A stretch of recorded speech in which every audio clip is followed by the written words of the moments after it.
So 30 days of no caffeine. I'm currently 5 months off it, and this gives me some perspective, but in the beginning, the first 30 days, I had some very surprising effects. So initially I quit caffeine because I was anxious. I was extremely anxious, like amongst other things, my energy was low, blah, blah, blah, but like anxiety was the biggest thing. My social anxiety was at an all-time high. I couldn't even go to fucking class without being drunk, and caffeine was just the root of that. And when I quit, I expected, oh, well, if this thing, like caffeine is literally liquid stress hormones, putting your body in fight or flight mode, that's what gives you perceived energy, but really it's just burning you out. And when I drank that, I was like, oh, when I quit caffeine, my anxiety's gonna go down. And so in the first 30 days, that's what I expected. Ironically, the opposite happened.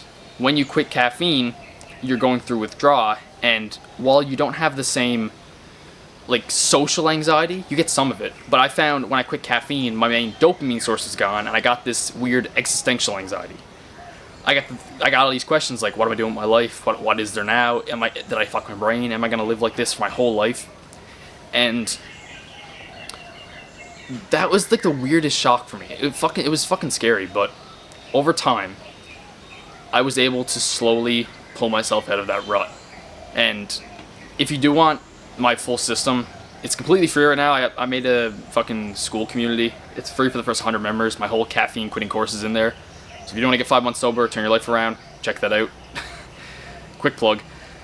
But the biggest thing for me, if you are deciding to quit and you have a lot of anxiety, exercise. I said this in a previous video, fucking exercise. I was actually working a labor job at the time, and this forced me to be around people, it forced me to work with my hands, and this was like the best thing I could have done for myself. I mean, I didn't do it for caffeine withdrawal, but this took away the anxiety, and I noticed the second I stopped working that job, I stopped getting outside, I stopped seeing people, and I was kind of I was like, okay, I'm done work now, work slowed down, I'm just gonna let myself recover from caffeine. That's when the anxiety got worse.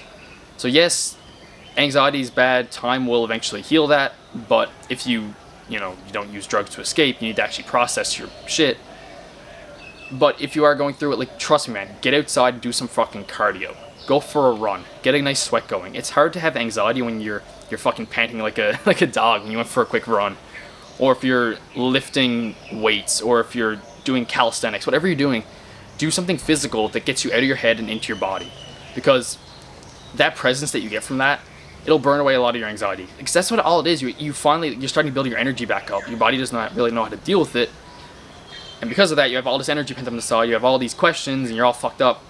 Use it. Let it out somehow. Let it out through exercise. Exercise is the number one thing. Every doctor in the world would recommend exercise. Every animal. Look at, like, well, I was gonna say lions. I guess they sleep like most of the day. But when they're awake, they're fucking going. They're fucking conquering, man. All these animals, like squirrels, they're always like running around and doing shit. They're not anxious. They may have like fight or flight systems in place, but they're not anxious like us. But a lot of times as humans, we just sit inside all day and do nothing. We don't go outside. Like when you go outside without your phone for a full day, go for a walk. Go with some buddies. Go to the beach. Do that with no phone for the whole day, and don't even touch it in the morning, and you will feel exponentially better, even if you're going through withdrawal. Give it a shot, and again, in the description, free fucking thing, first 100 members. Good luck, boys.